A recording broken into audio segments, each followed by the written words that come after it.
Welcome everyone to part 2 of my Karin tutorial. I was looking at some of the requests that people were making, and there are things that I will eventually tackle, but I'm kind of tackling things right now that I feel are important to understand her absolute basics. So, right now we're going to be mostly talking about her frame traps, meaties, and spacing that is required to play Karin's neutral. So I think like the first thing we can all talk about is basically her meaties, which I think she has one of the best meaties in the game. So we're gonna have an example here. So we're gonna have, let's see, guard recovery. Okay, so guard recovery, we're gonna like just have her just do jab. So, oh, yeah, this is Street Fighter 5 where the guard recovery stuff is kind of weird. Okay, so she's doing a jab on her guard recovery. So let's put it first attack only. So guard after that. Okay. I always forget to do this. Okay, there we go. Okay, that's her first like recovery. Oh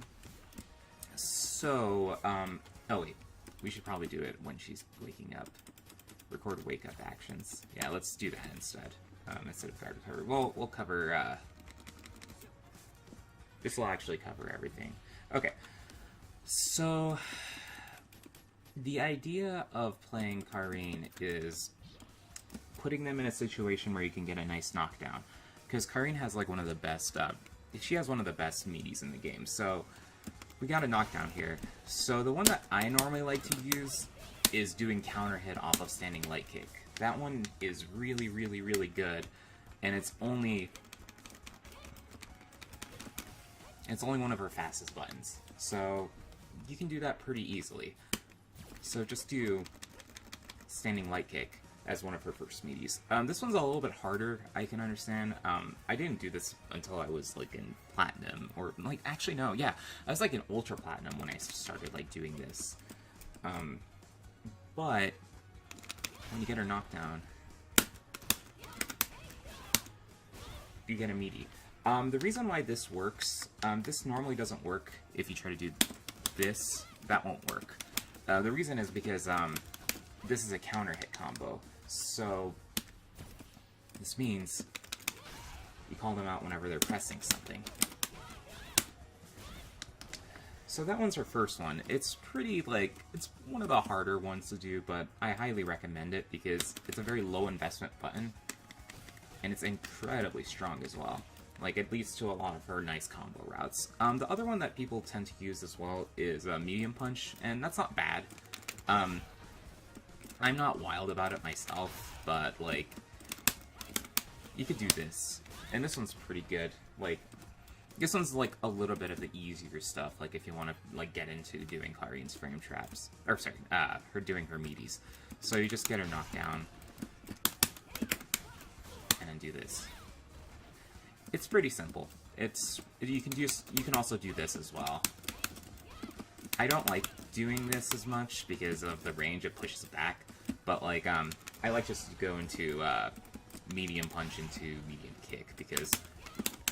See, it covers a lot more range. Like, see, this is nice, but you don't really get that range here, but you do here. Anyways, so that's the first stage of her doing her meaties, but if you see someone's mashing buttons and you're willing to invest, you can potentially risk it by doing a standing heavy kick and getting a follow-up combo. This one is a little bit more risky. The standing heavy kick doesn't put you as good of a spot, but the reward is that you get a crush combo and you also get V-trigger, which Karin's V-trigger is a little bit better. I'm not going to say that it's amazing, but she has a good V-reversal and an alright V-trigger. The thing is though, standing heavy kick, whoa, I got notifications. The thing though is that standing heavy kick is a little bit more of an investment. And you're going to have to learn how to micro walk, depending on the range. But since you're doing a knockdown here, you can do it up close and go. And that's perfectly fine. So those are like most of the usual options Karin has is standing light kick, um, crouching medium punch, or standing heavy kick. And that's normally the options that she has. So we're going to be going into the next thing, which is her frame traps. The issue is, if you always go for a meaty, they'll just always block, and eventually you're going to push them back enough that you lose your turn. But the nice thing is, they have a thing called frame traps. So frame traps are basically, you give enough of a gap that they could press a button, but the startup of their action is too long for them to hit you out of anything.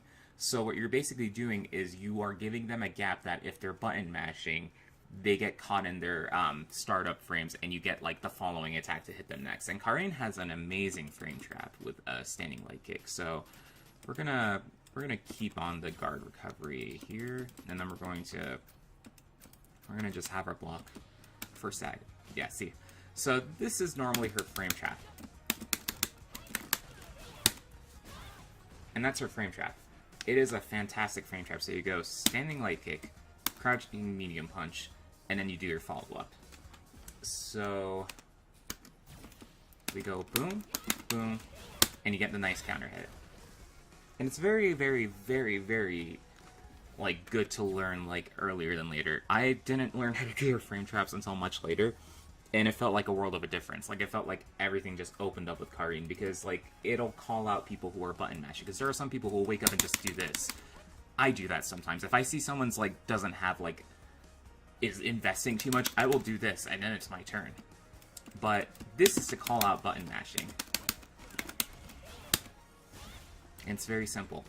Her other frame trap that people do also is this, which is crouching medium punch into standing medium punch. I don't do it as much. I don't care for it as much, but it's fine. Like, I don't think that it's a bad one, but I think standing leg kick is just like such an easier one to do, and it's more consistent online as well than offline. But those are pretty much her frame traps, and the idea is you need to start mixing up whenever you get a knockdown with Karin. Like, a lot of her best tools are whenever the person has to guess. So the third tool that I want to show is whenever you get a knockdown, we're going to go back to them rising up. So we're going to make them have no guard, and then recovery. So, okay. So we're going to make them actually recovery, normal recovery. Just make her have a normal recovery. So she's going to quick rise, right? So your option is you can press standing light kick as a tick throw. So this is where the beauty of Karin comes. Is now they have to guess of, okay, now you press standing light kick. Are they going to press crouching medium punch and do a frame trap? Are they going to go for a throw? What are they going to do? Sometimes you can even bait. Like, that's fantastic about the standing light kick. So this is where tick throwing comes in. And that's something that's pretty easy to do, which is just basically press standing light kick and throw. You can also do tick throws off of other things as well. So let's make her block everything. Guard all. So you can... Oh.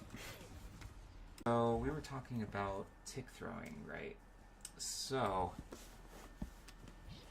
the thing is, we're going to set this off, actually.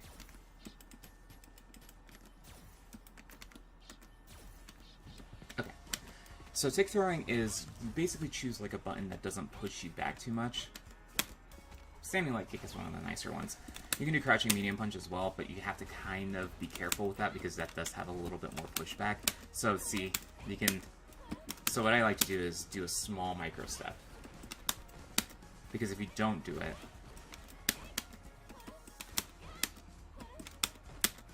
she whiffs. So you do like a small micro step. See, that's a little bit more of an obvious one. It's maybe a little bit more like, it's maybe not as much of an issue offline, or online, but like, offline, people can kind of get a read of like, okay, he's walking. This is where you can do some mix-ups.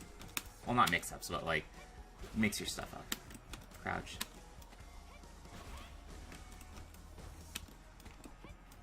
So you can normally do some of your block strings and do that. But here's an issue.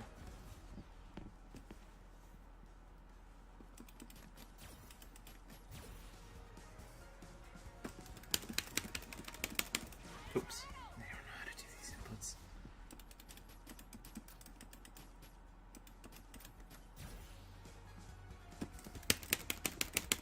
There we go. So here's the issue. So I have to remember to set my guard recovery. There we go. So say we get our knockdown. See, I'm going for a frame trap and I get reversaled.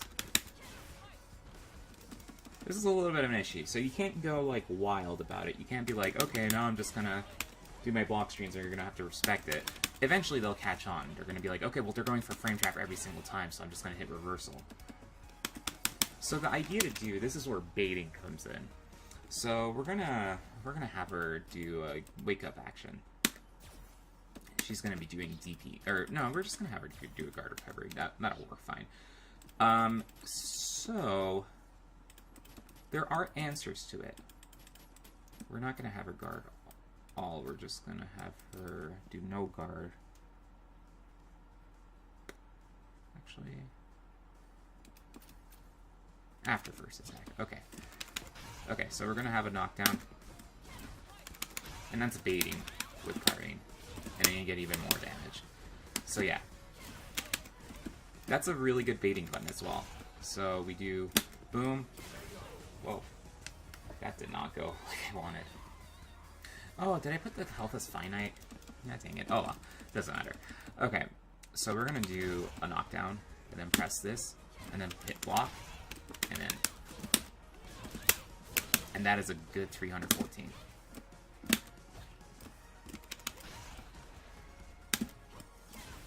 Why is it not blocking? That's weird. I don't know.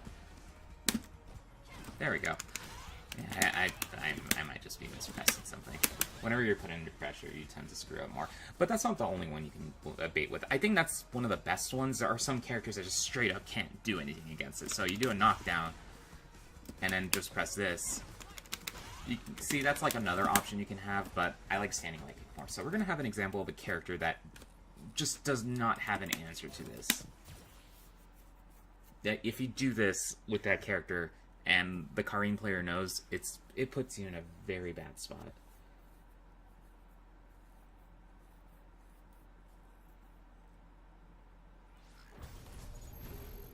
Okay, so we're gonna open up English Manor.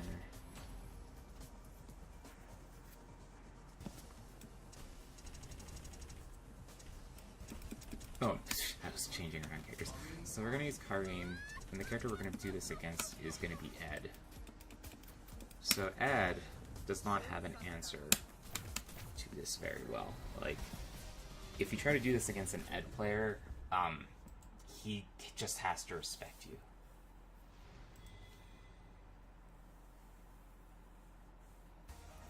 Alright, so the first thing you want to do is let's set our guard recovery. We're going to do the same thing as Cammy. And it's going to be Psycho Upper. Psycho Upper is a pain in the butt in most other situations, but this is actually like one of the situations where they did not save my recovery actions. Okay, there you go. So you're going to get a knockdown. You're going to press this. Yeah, what the heck? There you go. There you go. 376 damage. And this is like one of Ed's biggest detriments in this matchup. Karin's standing light kick, it just straight up calls out Ed's actions. Like, Ed cannot really do much in this situation. Like, he just has to hold that. Because I could just do this. And then call it a day. So that's always going to be, like, a thing you're going to have to experiment with, is see, like, which characters you can do these kinds of call-outs with. And Ed is, like, one of the biggest ones.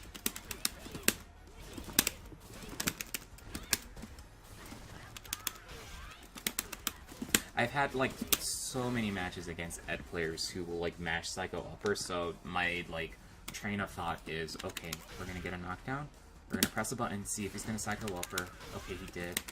Okay. Okay. 1, 2, 3, 4, 5, 6, 7, 8, 9. See? Like, if you kind of practice with the matchups and see which characters have certain, like, reversals, you can straight up call them out, and they can't do anything about it. They're just gonna have to respect you.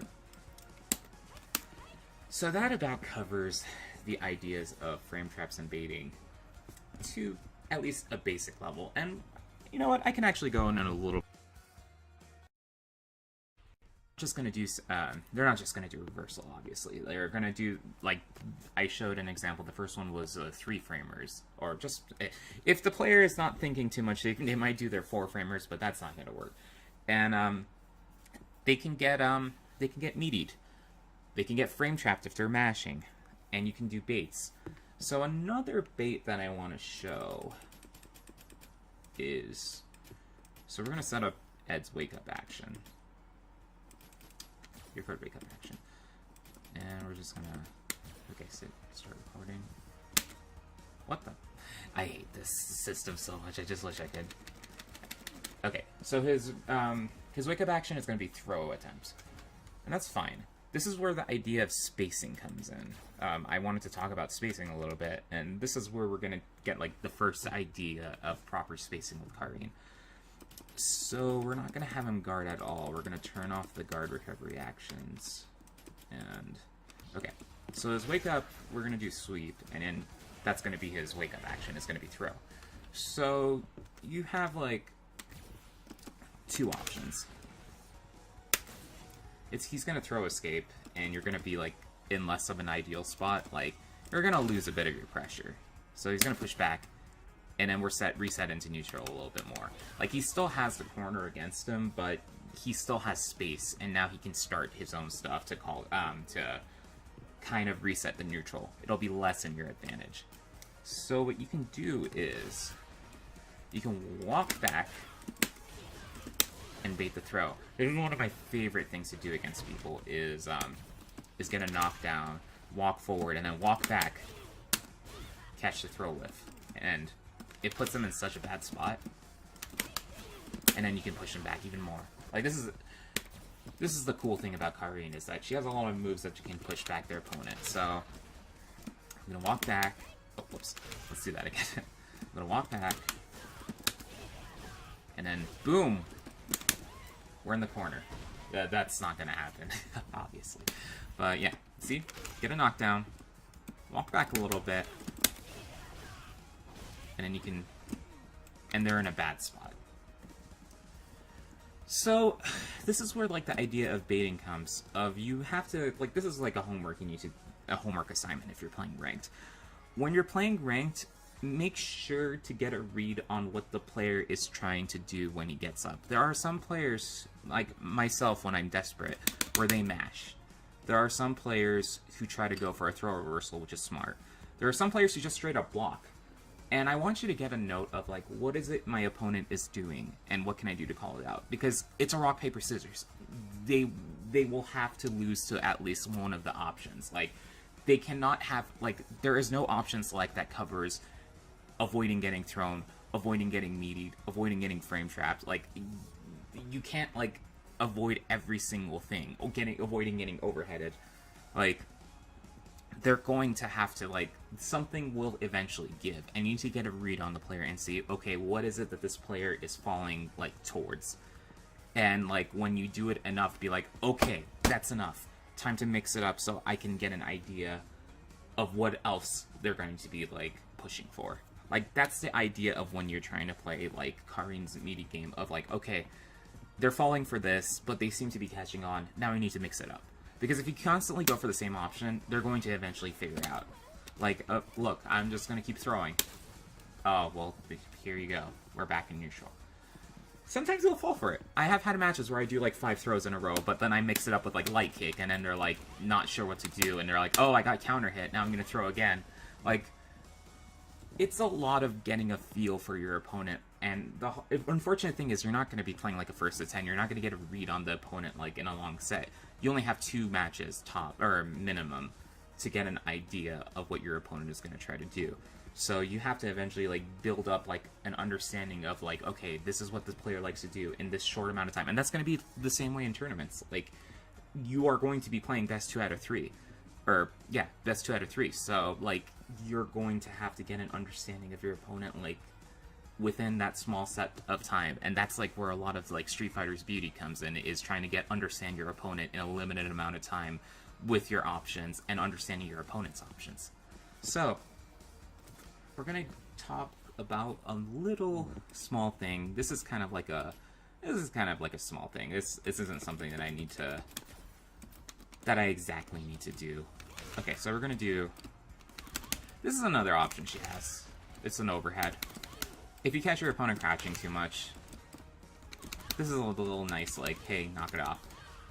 Karin can't combo off of, like, her overhead, but what you can do is, if you want to, like, mess with your opponent, is they could be, like, crouching and then do overhead and then try to see if you can go for a low profile, because a lot of people, like, as soon as they get hit by overhead, they're like, they get hit by overhead and they're like, oh shoot, I gotta stand now, and then they stand, and then you can low profile them. Like, this is where some of the mind games can also come in, where like you get an overhead, then go low profile, get a combo, and then learn like what they're gonna do again. Like, I have had matches where I do multiple overheads, but I will say, don't do it in a tense situation if you know your opponent is trigger happy on EX reversal. So, like, we're going to set the wake up action again and record it. Okay. I feel like this video should just be renamed How to Beat Ed. But, okay. So, we're going to do a knockdown.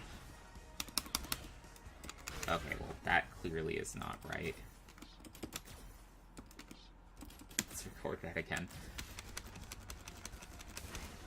I can assure you that overhead does not beat Psycho Upper. If that was the case, my life would be a lot easier. See? Like, if sometimes you're really tempted just to do an overhead at the end of a match, just to be like, okay, we're like at such low health, I just need 1 tap, and both of you are at low health, they will go for EXDP if you give them the space. Don't do that. Don't try that. Like, unless you're absolutely sure that these people do not want to do, like, EX reversal, it is a risk. And speaking of risk, we should talk a little bit about risk-taking. Justin Wong put out a really good video, and I think he's one of the best players in the world, so I think he'll explain this better than me. But risk-taking is another thing that I've kind of, like, started to appreciate a little bit more, thanks to his, like, tips. Like, and I've been trying to apply it to, like, how I play online and offline even. But like, the idea is, don't always have to put your neck out to get like your stuff. Eventually people will falter. Like, you can sometimes kind of like push them back a little bit here and then be like, okay, now I'm just gonna press like my low risk buttons. Like, this is a little bit of more low risk. See, like, or just do crouch. Like, and if you do that, like, you'll have a lot less of a chance of them doing a reversal and then getting you. Like, one of the big examples of that is when I get hit by Aegis Reflector. Urian is just looking for that one, like, confirm, like, off of medium kick or shoulder tackle or whatever. And if you try to play risky at that moment, there is a high chance that he will at least get 1 confirm and then immediately go into Aegis, and then you're the one who has to defend at his mercy. And it's not the other way around. So what you need to do is you need to put yourself in a situation where you're not going to be constantly like fighting to be like, hey, I wanna fight right now to make sure this round ends quickly. You have 99 seconds. Justin Wong put this perfectly. You have 99 whole seconds to play this match. You don't have to finish it in like 10-15 seconds. Like, you can take it out as long as you want, and you know what? They're gonna have to deal with it because they're the ones who have the lower health. Like, if the differential is large enough, you don't have to put your neck out. Like, you can just play it, like, nice and calmly and try to figure things out. Like, remember, you have 99 seconds. Chill out a little bit. And that's what I've been trying to do lately when I've been playing in ranked myself. And it has been a lot better than in the past, at least. But this is kind of like the idea of her like meaties and basic stuff. So I did this last time, and I think this is kind of a good thing to to emphasize on. For homework tonight, when you are playing ranked matches, the first assignment I want to give you is get a read on what your opponent wants to do after every knockdown. Is he going to try to do EXDP? Is he going to try to do like throw reversal? Is he going to try to press like their 3-frame? Are they going to be button mashing? And try to get a read. And you don't even have to do it during the match. You can do it after the match of watching the replay. And actually, let's do that right now. We'll go into main menu and watch one of my matches. This is also interesting. But okay. Oh, there we go. And I back off just to make sure he doesn't do EX Shoryuken because he has full meter. Silly. Okay, am I gonna block? Yeah, I'm blocking. Overhead doesn't work. Nice. See, he didn't do EX Shoryuken all that much, so that was a good situation. Oh, no. He tried to do it twice. He was trying to push his luck. See, I'm all about baiting at the end of a match because a friend always baited me at the end of a match, so in my imagination I was like, okay, well now I have to start doing that a little bit more too because I saw how much success he had. And, yeah. Yeah.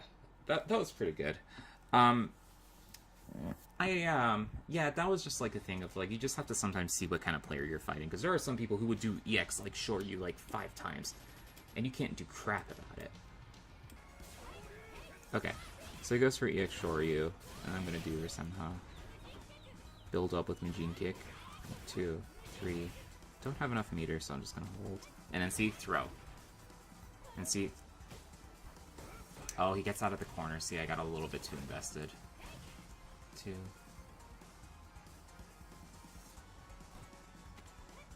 See? I was just waiting for my opening, and that's the thing, just wait for your opening. For a risk at the beginning just to see the type of player I'm fighting. You don't have to do it. I enjoy it. He's falling for it, so I'm like, okay, I could just do it as much as I want. And there you go. See? The bait. 1, 2, 3, and then that should go.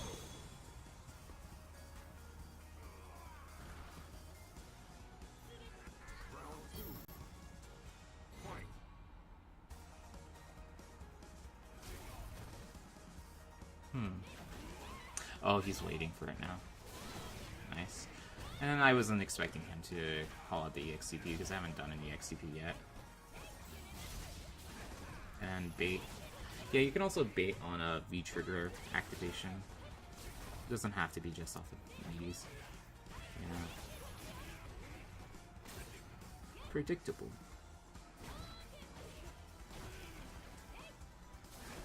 There you go, another bait. And then I go for the kill. I don't think this is gonna kill. Yeah.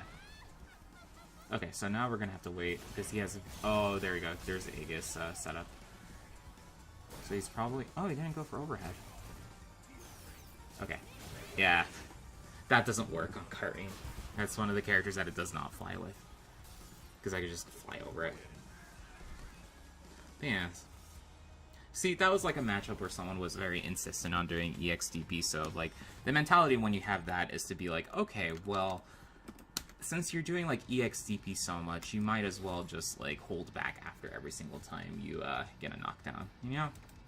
And yeah, like, this is where it all like always comes back to is what kind of player am I fighting? Am I fighting someone who like does EXDP all the time? Am I fighting someone who does like chavs, etc, etc, etc.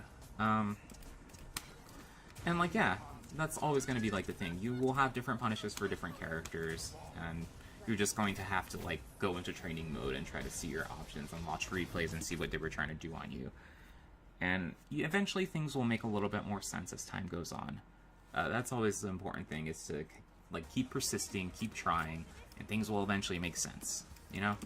Right now I'm trying to get to Masters. I've had so many times where I was like really close, and like, yeah, it's a little bit discouraging when you see yourself getting like super close and then like you lose like 1,000 or so points and you're like, wow, this sucks. But like, the thing you always have to do is just keep on trying, and eventually things will make sense to you. I think that I might... Sorry, I was just button mashing. I think that might do it for now. I think next time I'm going to try to talk about the corner game a little bit more, because I feel like there's a lot more depth to talk about that. And I might even start talking a little bit more about, like, neutral spacing. I was doing some neutral stuff in the replays I was showing, and I want to kind of go over that kind of stuff. But for now, I think this is a good stopping point. Thank you all so much for watching, and if you are interested in watching more of this, I record these on my Twitch channel, twitch.tv/SOnDTT, which will be at the description on the bottom. You can always catch me on Discord and message me on there. Let me get my Discord information. It is... Uh-oh. What is it? Oh no. There we go. So my Discord information is SON8004. SONFlower8004. That's my Discord. And you can also catch me on Twitter, twitter.com/SOnDTT. If you have any questions, I will be happy to oblige. And yeah, you can contact me anywhere, as long as you're not gonna be like, hey man, screw you, I fought you in ranked, I hate you. Like, I probably won't respond to that, but like, if you have like questions on how to do Karin stuff, or if you're not even a Karin player and you want to understand stuff in the Karin matchup, I will happily oblige, because I feel like if my opponents know what I'm trying to pull, it'll force me to be a better player. So I'm always happy to tell people like what my strategies are and what Karin players often look for. So anyways, thank you all for joining me, and until next time, we'll see you for another part in the future, hopefully sooner than later. But thank you all so much. Have yourselves a nice day, and keep playing Karin.